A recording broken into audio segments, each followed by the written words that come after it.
Oke. Assalamualaikum warahmatullahi wabarakatuh.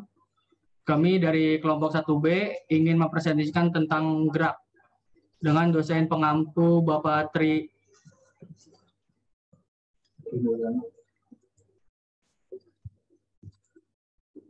Oke, kali ini saya akan memulai dahulu presentasi, yaitu gerak semu. Gerak semu, pengertian gerak semu. Gerak semu adalah gerak sebuah benda yang sebenarnya diam tetapi seolah-olah dikatakan bergerak. Gerak semu tidak berkaitan dengan besaran.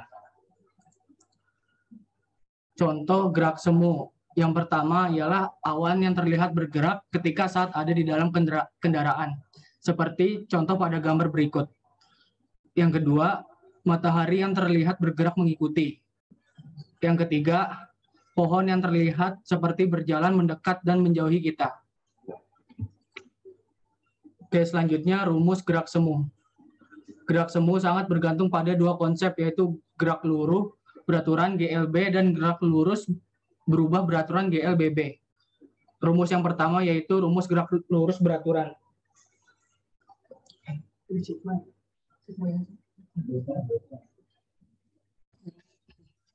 Delta V sama dengan V2 dikurang V1. Delta S sama dengan S2 dikurang S1.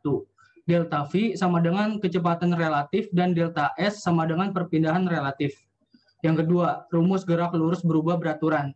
Delta V sama dengan V2 dikurang V1. Delta S sama dengan S2 dikurang S1. Delta A sama dengan A2 dikurang A1. Dan delta V sama dengan kecepatan relatif, delta A jarak relatif, dan delta S perpindahan relatif. Oke, untuk presentasi selanjutnya adalah gerak parabola yang akan dibacakan oleh Ilham Tripulta Rizky. Oke, selanjutnya Ilham boleh dilanjutkan. Oke, baik, terima kasih kepada Munataf Pandu. Bisa dilanjut slide-nya. Oke, sini ada pembahas mengenai gerak parabola. Gerak parabola adalah gerak yang merupakan perpaduan antara gerak lurus beraturan atau GLB dan gerak lurus berubah beraturan atau GLBB. Bila kalian membayangkan parabola TV, sebenarnya ada kesamaan dengan gerak parabola.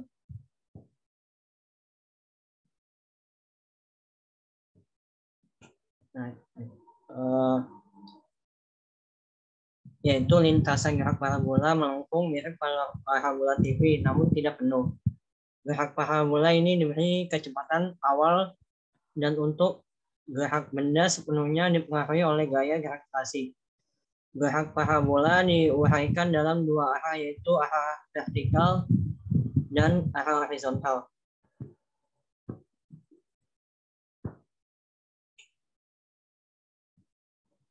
Nah, di sini ada rumus gerak parabola, yaitu diuraikan dalam dua sumbu. Untuk rumus gerak parabola pada sumbu X maka diuraikan sebagai berikut.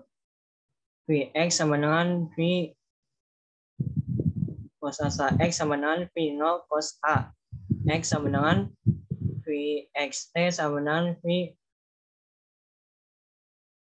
Ini kok hitam duduk layarnya. Kemudian lanjut di mana Vx sama dengan kecepatan akhir benda pada sumbu X atau m per second. Kemudian V0 sama dengan kecepatan awal benda. Kemudian A sama dengan sudut elevasi yang terbentuk antara sumbu X dengan lintasan. Kemudian T sama dengan waktu yang dibutuhkan untuk menempuh lintasan parabola. Sedangkan untuk penulisan sistematis yang diuraikan pada sumbu Y sebagai berikut. Gerak secara vertikal akan dipengaruhi oleh gaya gravitasi. Vy sama dengan V0Y min GT.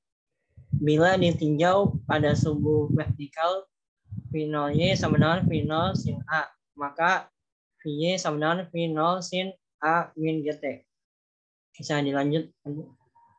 Nah, untuk penguraian gerak parabola pada sumbu Y, maka bisa diketahui posisi benda sebagai berikut.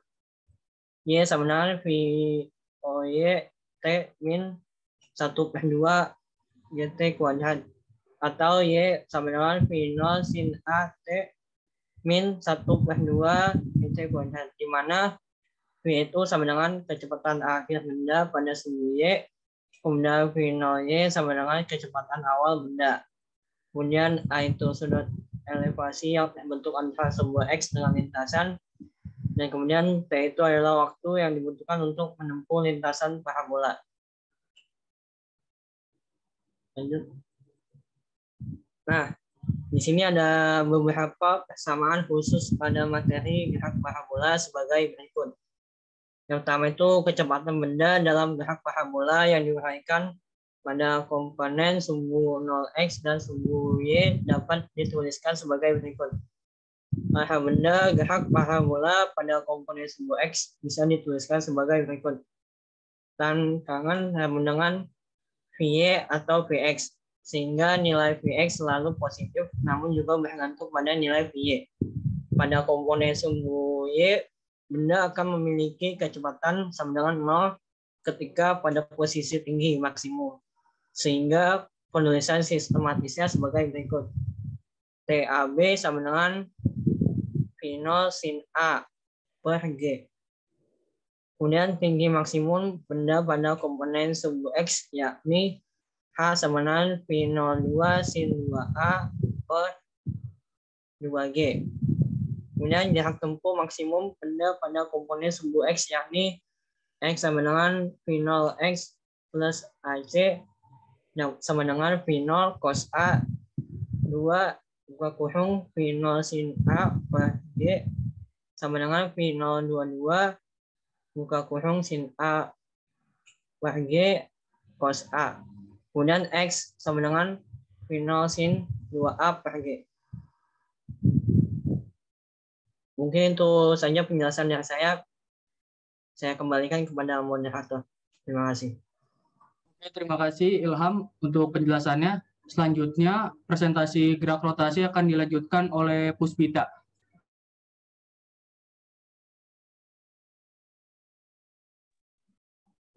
Baik, terima kasih. Saya akan melanjutkan presentasi dari Ilham, yaitu gerak rotasi.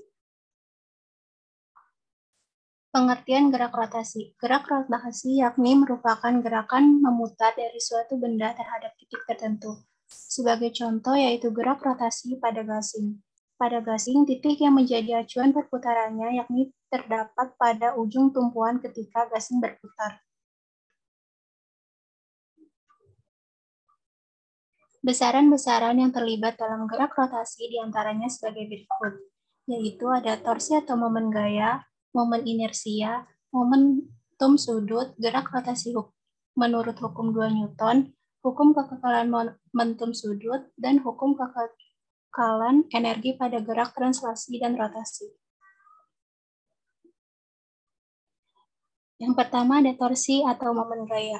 Torsi atau momen gaya yakni merupakan besaran yang menyebabkan terjadinya gerak rotasi. Adapun besaran ini disimbolkan dengan T.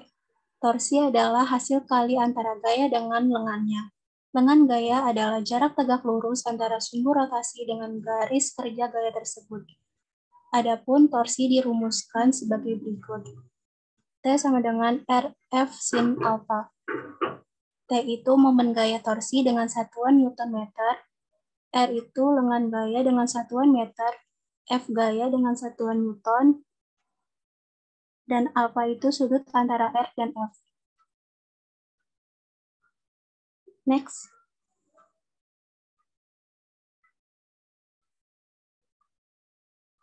Yang kedua ada momen inersia.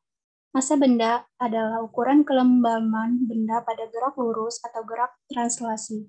Jika menganalogikan hal itu, akan diperoleh besaran yang akan menentukan kelembaban benda gerak rotasi. Adapun besaran tersebut dinamakan momen inersia yang disimbolkan dengan I, dan rumusnya seperti berikut ini. I sama dengan mr kuadrat.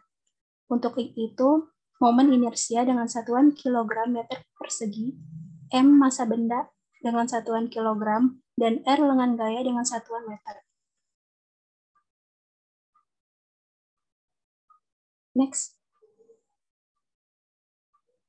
Adapun nilai momen inersia pada sistem benda dengan jumlah lebih dari satu yakni sebagai berikut. Berdasarkan hukum 2 Newton, keterkaitan antara gaya, massa, dan percepatan benda dirumuskan seperti berikut ini. F sama dengan ma. Adapun gaya tersebut yakni menjadi penyebab terjadinya gerak translasi. Massa yang disimbolkan dengan M adalah ukuran kelembaman gerak translasi, serta percepatan linier adalah percepatan yang timbul dari gerak translasi. Kalian sudah mengetahui bahwa torsi adalah penyebab gerak rotasi dan momen inersia merupakan ukuran kelembaman pada gerak rotasi. Percepatan yang ditimbulkan gerak rotasi dinamakan percepatan sudut. Dengan begitu, hukum Newton 2 untuk gerak rotasi dirumuskan sebagai berikut. T sama dengan I kali percepatan. Next. Selanjutnya ada momentum sudut. Massa benda adalah ukuran kelembaman benda pada gerak lurus atau gerak translasi. Jika menganalogikan hal itu, akan diperoleh besaran yang akan menentukan kelembaman benda gerak rotasi. Adapun besaran tersebut dinamakan momen inersia yang disimbolkan dengan I dan rumusnya seperti berikut ini. L sama dengan I kali kecepatan sudut. Keterangan I itu momen inersia atau kilogram meter persegi. W itu kecepatan sudut dengan satuan rad per second. L itu momentum sudut dengan satuan kilogram meter persegi per second. Next. Selanjutnya ada gerak rotasi menurut hukum 2 Newton. Hukum 2 Newton untuk gerak rotasi dapat dinyatakan dalam rumus berikut. Resultan T sama dengan sigma L per sigma T. Berdasarkan rumus ini, bisa dipahami bahwa perubahan torsi yang terjadi pada suatu benda yakni merupakan laju perubahan momentum sudutnya. Selain dari rumusan di atas, gerak rotasi menurut hukum 2 Newton dapat dinyatakan seperti berikut ini. Sigma T sama dengan I kali A. Selanjutnya ada hukum kekekalan momentum sudut. Konsep hukum kekekalan momentum sudut yakni sebagai berikut. Apabila torsi yang bekerja pada benda bernilai 0, jadi momentum sudut total benda yang berotasi besarnya konstan atau tetap. Persamaan yang berhubungan dengan hukum ini yakni sigma L sama dengan 0. L0 sama dengan L1 sama dengan L2 sama dengan Ln konstan. I dikali W0 sama dengan I kali W1 sama dengan I kali W2 sama dengan I kali Wn sama dengan konstan. Next. Selanjutnya ada hukum kekekalan energi pada gerak translasi dan rotasi. Rumus energi kinetis translasi sebagai berikut. EK translasi sama dengan setengah mv kuadrat. Rumus energi kinetik rotasi sebagai berikut. EK rotasi sama dengan setengah I kali W. Untuk keterangannya, EKR itu energi kinetik rotasi dengan satuan Joule, I sama dengan momen inersia, dan kecepatan sudut dengan satuan rad per second. Energi kinetik total dan benda sebagai berikut. EK sama dengan EK translasi ditambah EK rotasi. Energi total atau energi mekanik dirumuskan sebagai berikut. E mekanik sama dengan EK translasi ditambah EK rotasi ditambah MGH. Sekian dari saya kembalikan ke moderator. Oke, terima kasih Puspita telah menjelaskan materi tadi. Untuk selanjutnya, materi gerak lurus akan dipresentasikan oleh Rayes. Silakan Rayes. Ya, terima kasih moderator Pandu. Selanjutnya ada gerak lurus. Yang pertama macam-macam gerak lurus. Ada gerak lurus, pengertian. Gerak lurus, gerak merupakan keadaan di mana suatu benda berubah kedudukan atau posisinya terhadap titik acuan. Dalam ilmu fisika, gerak didefinisikan sebagai perubahan tempat atau kedudukan baik hanya maupun sekali maupun berkali-kali. Gerak bisa maju, bisa mundur, dan bisa maju mundur. Gerak juga bisa naik dan turun, bisa juga naik turun. Di dunia sains, gerak memiliki nilai besaran dan nilai besaran skalar dan vektor. Kombinasi dari kedua besaran tersebut dapat menjadi besaran baru yang disebut besar kecepatan dan percepatan. Gerakan pada sebuah benda umumnya dipengaruhi oleh dua jenis energi, yakni energi potensial dan energi kinetik. Lanjut. Yang pertama ada gerak lurus. Gerak lurus adalah gerak suatu objek yang lintasannya itu berupa garis lurus. Gerak lurus secara garis besar dibagi menjadi yang pertama gerak lurus beraturan atau GLB, adalah gerak lurus dengan kecepatan tetap dan percepatan 0. Grafik hubungan kecepatan terhadap waktu atau V per T ini sebagai berikut. Persamaannya S sama dengan V kali T, di mana S adalah jarak, V adalah kecepatan, dan T adalah waktu. S itu dalam 1 meter, kesatuannya meter per second, dan T waktu second, dalam second. Lanjut.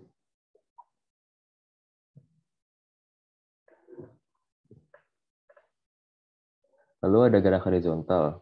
Gerak horizontal adalah gerak benda yang terjadi pada bidang atau secara mendatar atau horizontal.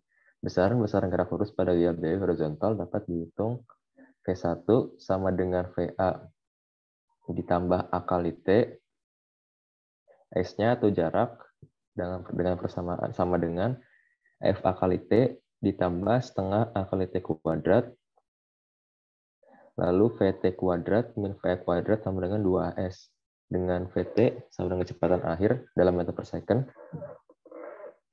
lalu V0 sama dengan kecepatan awal dalam meter per second,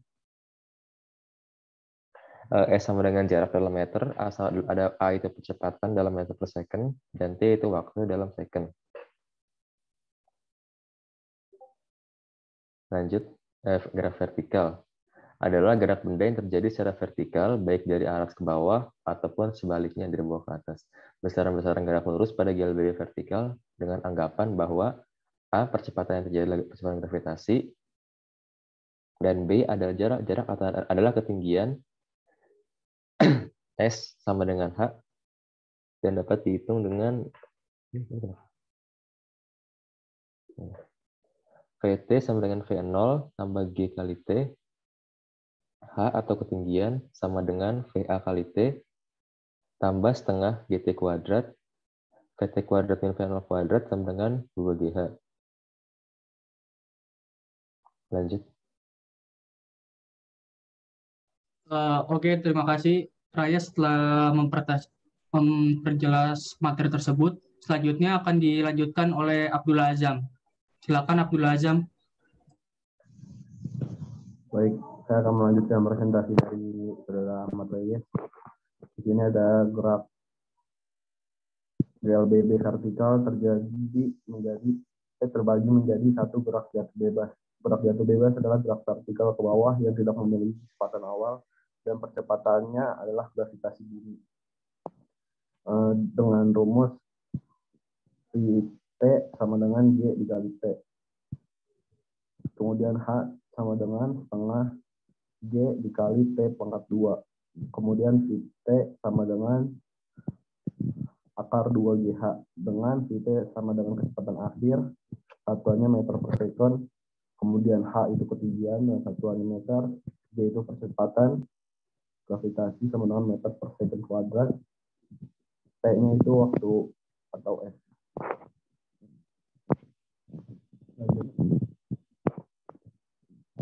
Kemudian yang ketiga itu ada gerak vertikal ke atas. Gerak vertikal ke atas adalah gerak vertikal menjauhi pusat bumi yang memiliki kecepatan awal. Dan gravitasi adalah perlambatannya. Dengan rumus Vt sama dengan V0 ditambah G dikali T, kemudian H-nya itu sama dengan V0 dikali T ditambah setengah G dikali T pangkat 2, kemudian Vt kuadrat kurang V0 kuadrat sama dengan 2GH. Dengan Vt sama dengan kecepatan akhir, yaitu satuannya meter per second, V0 yang kecepatan awal atau meter per second, H ketinggian atau meter, G-nya itu percepatan, meter per second kuadrat, kemudian T itu waktu atau S.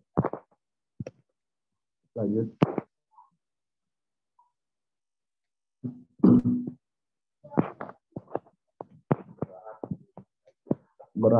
Pada graf ini terdapat titik maksimum suatu benda bertahan udara sebelum ditarik kembali oleh gravitasi bumi yang memiliki kecepatan sama dengan 0. Waktu untuk mencapai titik maksimum. TH max sama dengan V0 per G. Dengan V0 kecepatan awal, kemudian G-nya itu kecepatan gravitasi, dan TH max itu waktu yang mencapai titik maksimum. Kelanjutan dari graf ini merupakan gerak vertikal ke bawah, dan keseluruhan geraknya merupakan gerak parabola. Syarat-syarat gerak vertikal ke atas yaitu pertama, benda mencapai ketinggian maksimum, yaitu Vt sama dengan 0. Kemudian benda sampai di titik jika A sama dengan 0. Oke, terima kasih Abdul Azam. Selanjutnya presentasi akan dilanjutkan oleh Raffi Tamam.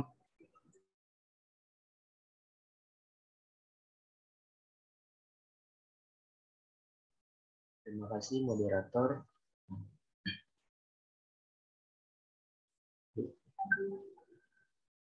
Selanjutnya adalah soal seorang pengendara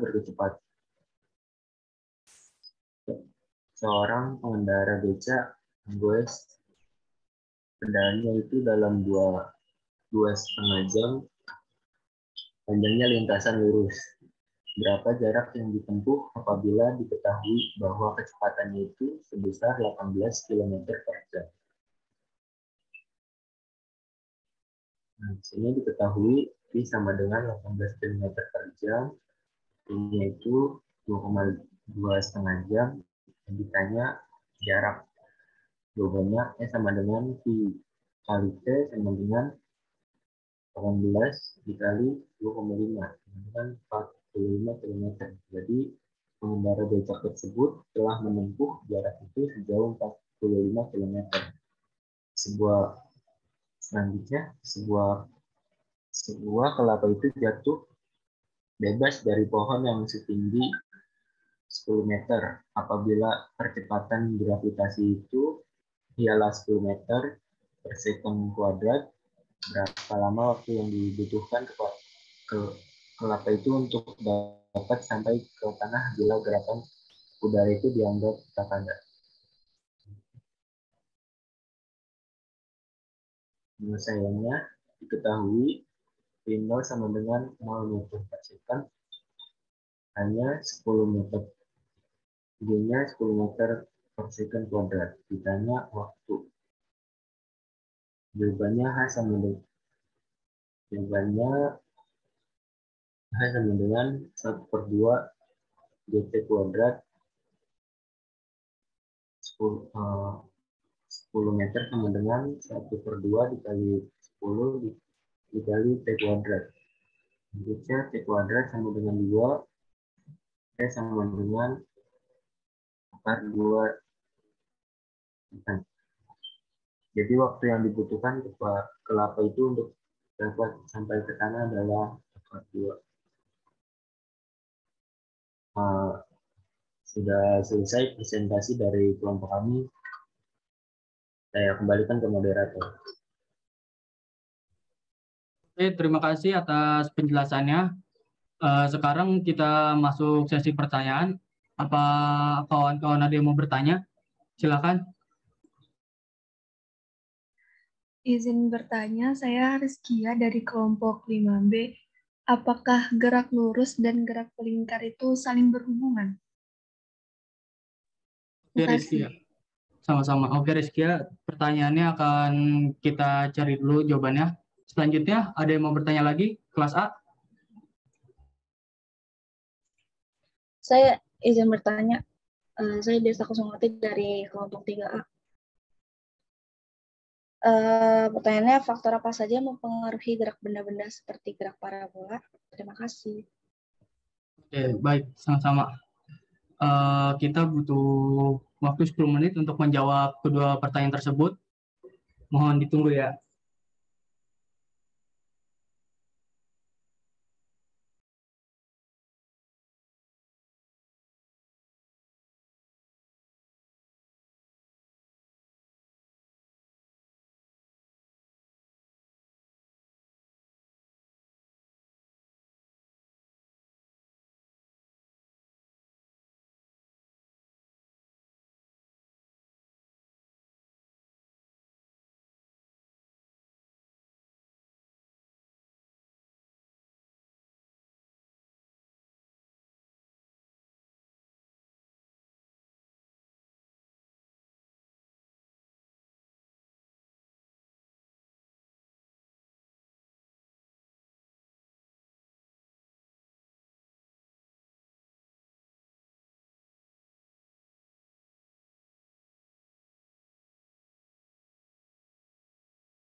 Baik, saya akan menjawab pertanyaan dari Rizkia. Tadi kan pertanyaannya, apakah gerak lurus dan gerak melingkar itu saling berhubungan? Jawabannya, iya saling berhubungan. Untuk gerak lurus sendiri itu merupakan perubahan posisi sesuai benda pada lintasan yang lurus, sedangkan gerak melingkar merupakan perubahan posisi suatu benda pada lurusan melingkar. Gerak lurus beraturan dan gerak melingkar beraturan sama-sama memiliki percepatan yang konstan. Tetapi pada gerak lurus percepatannya disebut percepatan linear, sedangkan untuk gerak melingkar dinamakan percepatan sudut. Kecepatan pada gerak lurus dinamakan kecepatan linear, sedangkan pada gerak melingkar disebut kecepatan sudut. Posisi pada gerak lurus dinamakan jarak, sedangkan untuk gerak melingkar disebut sudut jarak. Jadi intinya itu konsepnya sama, cuma lintasan dan namanya aja yang berbeda. Untuk Rizky, apakah sudah terjawab? Udah, makasih. Oke.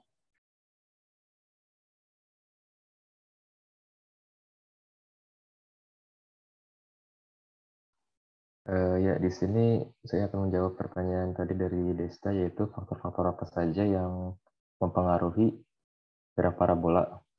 Jadi faktor yang mempengaruhi itu yang pertama ada bergerak karena ada gaya yang diberikan, seperti dilempar, ditendang, atau yang lainnya. Yang kedua itu karena ada gaya gravitasi yang mengarah ke pusat bumi.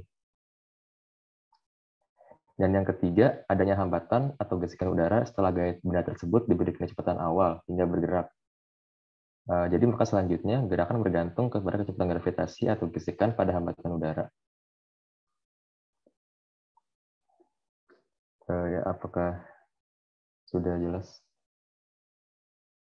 Baik, terima kasih. Ya. Oke, semuanya terima kasih telah mendengarkan presentasi dari kelompok kami.